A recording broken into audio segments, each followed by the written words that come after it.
গর্ভাবস্থার অত্যন্ত গুরুত্বপূর্ণ 3টি মাস হচ্ছে চতুর্থ, পঞ্চম এবং ষষ্ঠ মাস। এই 3টি মাস গর্ভবতী নারীদের জীবনে বিশেষ পরিবর্তন নিয়ে আসে। এই 3টি মাসে গর্ভাবস্থায় গর্ভবতী নারীদের সাথে বিশেষ কিছু ঘটনা ঘটে, আবার এই বিশেষ কিছু পরিবর্তনও হয়। এই 3 মাসে আবার গর্ভবতী মায়েদের বিশেষ কিছু কাজ করতেও হয়। নিজের সন্তানের ভালো এবং নিজের ভালো সকল মায়েরাই চান। দিন শেষে একটি সুস্থ শিশু সকলেই আশা করেন, আর সুস্থ শিশু পাওয়ার জন্য তো কিছু কাজ অবশ্যই করতে হবে। আপনাদের মধ্যে যারা চতুর্থ, পঞ্চম অথবা ষষ্ঠ মাসের গর্ভবতী, তাদের জন্য আজকের ভিডিওটি অত্যন্ত গুরুত্বপূর্ণ। এই ভিডিওর মাধ্যমে এ মাসে আপনার সাথে কি কি হতে চলেছে, এ মাসে আপনি কি করবেন, কি খাবেন, কিভাবে নিজের জীবন অতিবাহিত করবেন, সহবাস করবেন না কি করবেন না, কতবার ডক্টরের কাছে যাবেন, সকল প্রশ্নের উত্তর পেয়ে যাবেন। Hello মামিজ, daddy's and all my lovely viewers, সকলের কাছে অনুরোধ থাকবে আপনারা যারা আজকে এই চ্যানেলে নতুন, তারা অবশ্যই মা ও শিশু স্বাস্থ্য বিষয়ক এমনই উপকারী ভিডিওগুলো পেতে চ্যানেলটি সাবস্ক্রাইব করে পাশে থাকা বেল আইকনটি ক্লিক করে অল নোটিফিকেশনে ক্লিক করে দেবেন। এতে করে আমরা ভিডিও আপলোড করার সাথে সাথে নোটিফিকেশন আপনাদের কাছেই পৌঁছে যাবে। আপনারা আমাদের Facebook page health Bangla beauty follow করুন। চলুন মূল ভিডিওতে যাওয়া যাক। গর্ভাবস্থার চতুর্থ থেকে ষষ্ঠ মাস গর্ভাবস্থার গোল্ডেন পিরিয়ড হিসেবে পরিচিত। এটি আপনার গর্ভাবস্থার দ্বিতীয় ট্রাইমেস্টার। আপনি হয়তো ভাবছেন এই সময়টাকে কেন গোল্ডেন পিরিয়ড বলা হয়ে থাকে, যার কারণ হচ্ছে এই সময়টি সবচেয়ে ভালো সময়, অর্থাৎ পুরো গর্ভাবস্থার প্রথম মাস থেকে 3 মাস এবং সপ্তম মাস থেকে নবম মাস আপনি যে কষ্টগুলো উপলব্ধি করবেন এই 3 মাসে, অর্থাৎ চতুর্থ থেকে ষষ্ঠ মাসে সেই কষ্টগুলো তুলনামূলকভাবে অনেক কম উপলব্ধি করবেন, এবং সবচেয়ে মিরাক্কেলজনিত ঘটনাগুলো এই মাসগুলোতেই আপনার সাথে হতে চলেছে। আপনি প্রথম দিকে যে সমস্যাগুলো ফেস করছিলেন, যেমন খাবারের প্রতি অরুচি, বমি বমি ভাব কিংবা বমি হয়ে যাওয়া, সকালের অসুস্থতা, কোনো কাজে মন না বসা, বারবার ইউরিনেশনের সমস্যা, এই সমস্যাগুলো এই মাসগুলো থেকে কমতে শুরু করবে। প্রথম দিকের সমস্যাগুলো চতুর্থ থেকে ষষ্ঠ মাসে আর তেমন একটা থাকে না, তবে এই সময় আবার নতুন সমস্যার উপদ্রব ঘটে। কিছু কিছু মায়েদের দেখা যায় প্রথম থেকেই বমি বমি ভাব বা অসুস্থতার সমস্যা থাকে, পুরো গর্ভাবস্থা জুড়েই তা থাকে, তা আর ভালো হয় না। তবে অধিকাংশ নারীরাই চতুর্থ মাস থেকেই ভালো ফিল করতে শুরু করেন, আগের অসুবিধাগুলো কমে যায়। বমি বমি ভাব, খাবার খেতে না পারা, অসুস্থতা বা দুর্বলতা, এই সমস্যাগুলো থাকে না। যারা আগে থেকে খেতে পারছিলেন না, খাবারের রুচি ছিল না, চতুর্থ, পঞ্চম ও ষষ্ঠ মাসে খাবারের রুচির মধ্যে বিপুল ধরনের পরিবর্তন আসবে। এ সময় আপনার খেতে ইচ্ছে করবে, নানান ধরনের খাবার খেতে ইচ্ছে করবে, মুখের রুচি বৃদ্ধি পাবে। গর্ভধারণ করার পরপরই বারবার মূত্রত্যাগের সমস্যাটি খুব বেশি কষ্ট দিতে থাকে আপনাকে, তবে চতুর্থ, পঞ্চম ও ষষ্ঠ মাসে এই সমস্যাটি তুলনামূলকভাবে কম হতে শুরু করবে। আপনি যদি এতদিন আপনার গর্ভধারণের ব্যাপারটি সকলের কাছে লুকিয়ে থাকেন, তাহলে এখন আর লুকোতে পারবেন না। মোটামুটিভাবে চতুর্থ মাস থেকে কিঞ্চিত করে আপনার পেট বড় হতে শুরু করবে। তবে যদিও সকল গর্ভবতী মায়েদের শরীর আলাদা, কারো কারো ক্ষেত্রে প্রথম দিকে পেট নাও বড় হতে পারে। কারো কারো পঞ্চম মাস থেকে পেট বড় হতে শুরু করে, কারো কারো ষষ্ঠ মাস থেকে পেট বড় হতে শুরু করে। তবে মোটামুটি এই 3 মাসের মধ্যে আপনি আপনার পেটের আকারে পরিবর্তন দেখতে পাবেন। এই সময় আপনার জন্য একটি গুরুত্বপূর্ণ কাজ হচ্ছে প্রত্যেক সপ্তাহে আপনি আপনার ওজন মাপবেন, কতটুকু করে ওজন বাড়ছে তা দেখবেন, এবং পাশাপাশি আপনার পেটের বের মাপবেন। একটি ইঞ্চি টিপের মাধ্যমে মেপে দেখবেন আপনার পেট প্রত্যেক সপ্তাহে কতটুকু করে বৃদ্ধি পেল, এবং এর একটি চার্ট তৈরি করে লিখে রাখবেন। এই সময় কারো কারো স্তন দিয়ে তরল বের হয়ে আসার মতো সমস্যা দেখা দিতে পারে, কারো কারো আবার যৌনাঙ্গ দিয়ে প্রচুর পরিমাণে সাদা স্রাবের সমস্যা দেখা যায়। যদি স্তন দিয়ে তরল বের হয় এবং সেই তরলে কোনো প্রকারের দুর্গন্ধ না থাকে, পুজ বা রক্ত মিশ্রিত না থাকে, এবং আপনার স্তনে যদি কোনো গোটা বা দানার মতো না থাকে, তাহলে চিন্তার কোনো কিছুই নেই।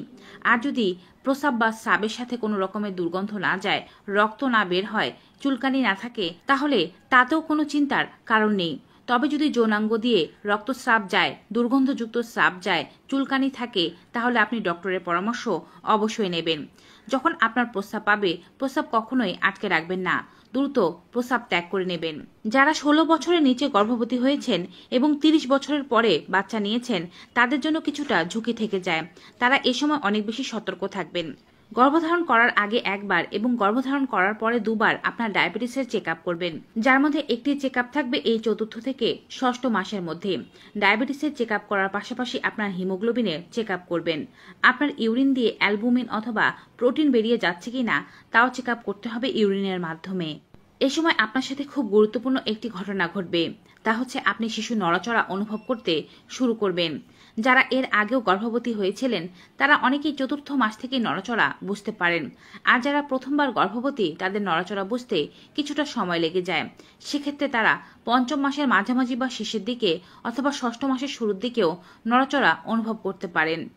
এরপরেও যদি আপনি নড়াচড়া অনুভব করতে না পারেন সেক্ষেত্রে আপনার সচেষ্ট হওয়া উচিত এবং ডক্টরের কাছে যাওয়া উচিত। ৪র্থ থেকে ৬ষ্ঠ মাসের মধ্যে আপনি ১ থেকে ২বার ডক্টরের চেক আপে অবশ্যই যাবেন। বাচ্চার নড়াচড়া শুরু হওয়ার পর থেকে আপনার নড়াচড়া গণনা করা শুরু করতে হবে। প্রথম দিকে বাচ্চা তেমন একটা নড়ে না, তবে বাচ্চার নড়াচড়া যখন আপনি ভালোভাবে উপলব্ধি করতে শুরু করবেন তখন দৈনিক ১০ বার করে বাচ্চা নড়ছে কিনা সে বিষয়ে খেয়াল রাখাটা আপনার জন্য খুবই জরুরি। এই মাসগুলোতে আপনার গুরুত্বপূর্ণ একটি চেক আপ করতে হবে। মোটামুটিভাবে ১৮ থেকে ২২ সপ্তাহের মধ্যে গর্ভবতী মাকে একটি আল্ট্রাসাউন্ড করাতে হয়, যে আল্ট্রাসাউন্ডটির নাম হচ্ছে অ্যানোমালি স্ক্যান।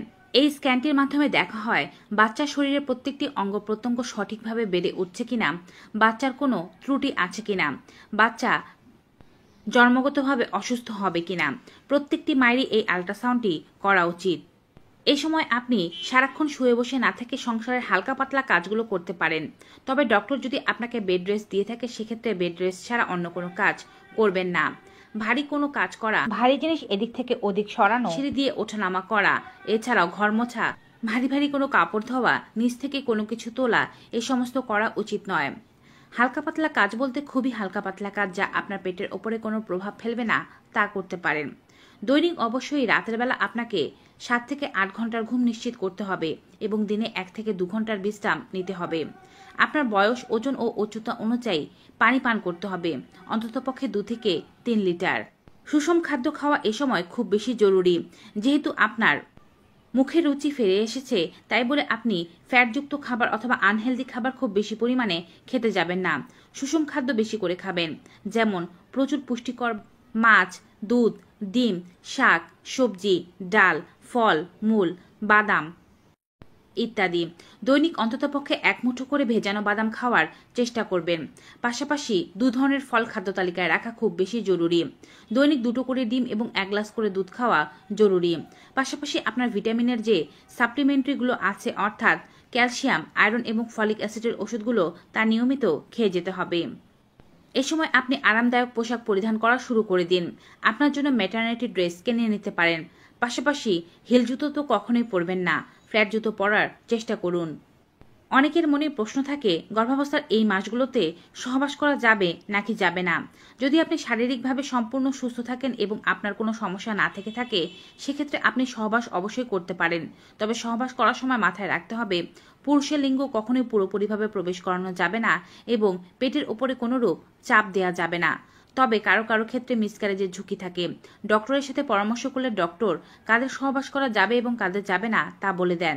যাদের আগে থেকে মিসক্যারেজের কোনো ঘটনা রয়েছে কিংবা গর্ভকালীন কোনো ঝুঁকি রয়েছে, প্রিটার্ম লেবারের কোনো ইতিহাস রয়েছে কিংবা যাদের গর্ভফুল নিচের দিকে রয়েছে তারা সহবাস থেকে বিরত থাকুন। যেহেতু এ সময় আপনার প্রচুর গ্যাস্ট্রিক অ্যাসিডিটি ও কনস্টিপেশনের সমস্যা হতে পারে তাই অবশ্যই খাবার খাওয়ার ব্যাপারে সতর্ক হন। যথেষ্ট পরিমাণে জল পান করুন। মলত্যাগ করার সময় আস্তে আস্তে মলত্যাগ করবেন যেন পেটে বা আপনার বাচ্চার উপরে কোনো চাপ না পড়ে। যদি আপনি মলত্যাগ করতে কষ্ট অনুভব করে থাকেন সেক্ষেত্রে ডক্টরের সাথে পরামর্শ করে মল নরম করার মেডিসিন নিয়ে নিতে পারেন। তবে অবশ্যই ডক্টরের পরামর্শ ছাড়া মাথা ব্যথা, শরীর ব্যথা, শরীরের যে কোনো অঙ্গের সমস্যার জন্য কোনো ধরনের ওষুধ নেবেন না। এ সময় হালকা হালকাভাবে পেট বাড়তে থাকার কারণে আপনার হাঁটতে চলতে একটু অসুবিধা হতে পারে এবং পায়ে হালকা পরিমাণে জল আসতে পারে। তবে পায়ে অতিরিক্ত জল আসা ভালো কোনো লক্ষণ নয়। পায়ে যদি আপনার এই সময় থেকে অতিরিক্ত জল আসতে শুরু করে তার অর্থ হচ্ছে আপনার রক্তচাপের সমস্যা হচ্ছে। গর্ভাবস্থায় অবশ্যই প্রত্যেক সপ্তাহে বা প্রত্যেক মাসে ২ বার রক্তচাপের পরীক্ষা করা উচিত। এর জন্য ডক্টরের কাছে বা নিকটস্থ ফার্মেসিতে গিয়ে আপনি আপনার রক্তচাপ পরীক্ষা করিয়ে নেবেন। এতে করে আপনি কতটুকু সুস্থ আছেন তা বোঝা সম্ভব। যদি আপনার পেটে তীব্র ধরনের কোনো ব্যথা, রক্তস্রাব, জল ভাঙা ইত্যাদি সমস্যা দেখা যায় অথবা বাচ্চার নড়াচড়া কমে যায় তাহলে দেরি না করে দ্রুত নিকটস্থ ডক্টরের কাছে যাবেন। গর্ভাবস্থার ৫ম থেকে ৬ষ্ঠ মাসে এই বিষয়গুলো মেনটেন করে চললে একজন মা সুস্থ এবং স্বাভাবিক সন্তানকে জন্ম দিতে পারে। তো ভিউয়ার্স, আজকের এই ভিডিওটি আপনাদের কাছে কেমন লেগেছে কমেন্ট বক্সে জানাতে ভুলবেন না। ভিডিওটি ভালো উপকারী মনে হয়ে থাকলে অবশ্যই বেশি বেশি মাত্রায় like, comment, share and subscribe. দেখা হবে আবার নতুন একটি ভিডিওতে নতুন কিছু উপকারী তথ্য নিয়ে। ততক্ষণ পর্যন্ত সকলে ভালো থাকুন, সুস্থ থাকুন। Good bye and take care.